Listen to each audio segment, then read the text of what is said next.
Supreme court ने जमीयत उलमा-ए हिंद के अध्यक्ष मौलाना महमूद मदनी और सचिव मौलाना नियाज अहमद फारूकी की याचिका पर सुनवाई करते हुए एक अंतरिम आदेश जारी किया कि देश के किसी भी हिस्से में 1 अक्टूबर तक बुलडोजर नहीं चलाया जाएगा।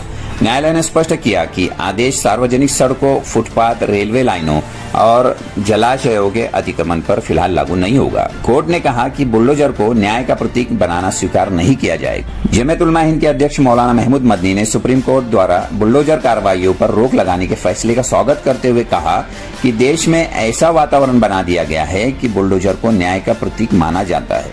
ये न केवल न्यायिक प्रक्रिया का अपमान है बल्कि संवैधानिक अधिकारों का भी उल्लंघन है। मौलाना मदनी ने कहा कि सुप्रीम कोर्ट ने केंद्रीय मंत्रियों के गैर जिम्मेदाराना बयानों पर संज्ञान लेकर सराहनीय बात कही है। उन्होंने ये भी कहा कि ऐसे बयानों पर तुरंत रोक लगनी चाहिए ताकि न्यायिक प्रक्रिया सर्वोपरि रहे और कानून का दुरुपयोग न हो। जस्टिस BR गवई और KV विश्वनाथन की पीठ ने ये निर्देश जारी करते हुए कहा कि किसी भी अपराध या घटना के बाद किसी के घर को गिराने की फिलहाल अनुमति नहीं है। कोर्ट ने इन मामलों की अगली सुनवाई के लिए 1 अक्टूबर की तिथि निर्धारित की है।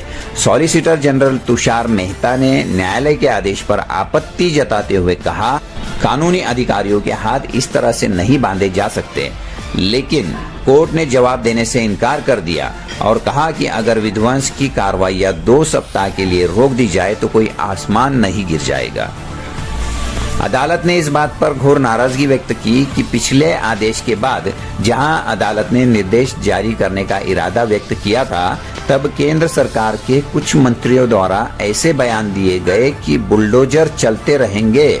जस्टिस गवई ने कहा कि 2 सितंबर के बाद ऐसी धमकियां और दलीलें पेश की गई, क्या ये हमारे देश में होना चाहिए?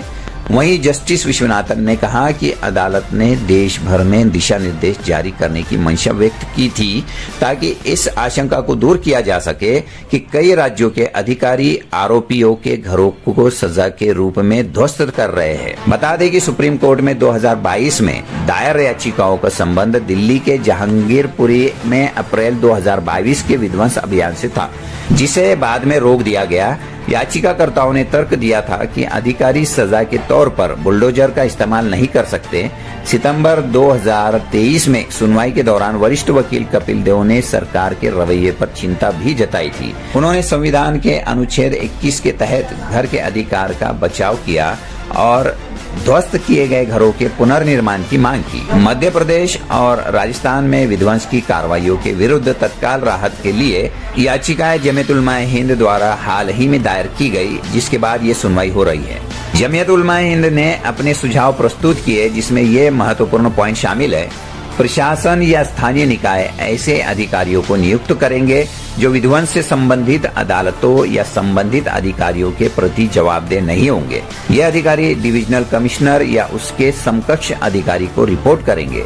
विध्वंस का फैसला करने से पूर्व अधिकारी को क्षेत्र का सर्वे करना होगा ताकि ये निर्धारित किया जा सके कि कितने घर स्थानीय निकायों के कानूनों के तहत विध्वंस के लिए पात्र है। प्रभावित घरों के मालिक को या रहने वालों को विध्वंस से कम 60 दिन पहले एक लिखित नोटिस दिया जाएगा। नोटिस स्थानीय भाषा में ही प्रदान किया जाए। विध्वंस से 10 दिन पूर्व अधिकारी को एक हलफनामा दायर करना होगा, जिसमें यह प्रमाणित किया जाएगा कि नोटिस मौजूदा दिशा निर्देशों के अनुसार दिया गया है। अपील के विचाराधीन होने की स्थिति में जब तक निर्णय नहीं आता, विध्वंस नहीं किया जा सकता। तोड़फोड़ केवल एक या कुछ घरों को निशाना बनाकर नहीं की जानी चाहिए, बल्कि अधिकारियों को पूरे क्षेत्र में अवैध निर्माणों की पहचान करनी होगी और सभी विध्वंसों के लिए एक पूर्व निर्धारित समय तय करना होगा। इन सिद्धांतों का उल्लंघन करने वाले अधिकारियों को दंडित किया जाएगा और पीड़ित व्यक्तियों को पर्याप्त मुआवजा प्रदान किया जाएगा। ये दिशा निर्देश जमीयत उलमा हिंद के वरिष्ठ वकील MR शमशाद द्वारा तैयार किए गए हैं और राज्य अधिकारियों द्वारा की जाने वाली विध्वंस की गतिविधियों में पारदर्शिता, न्याय और उचित प्रक्रिया सुनिश्चित करने के लिए बनाए गए हैं। जर तुम्हाला हा व्हिडिओ आवडला असेल तर लाईक आणि शेअर जरूर करा आणि हो सबस्क्राईब करायला विसरू नका, कारण देश आणि दुनियेची कोणतीही बातमी मिस व्हायला नको। तर पाहत रहा फक्त DNA महाराष्ट्र।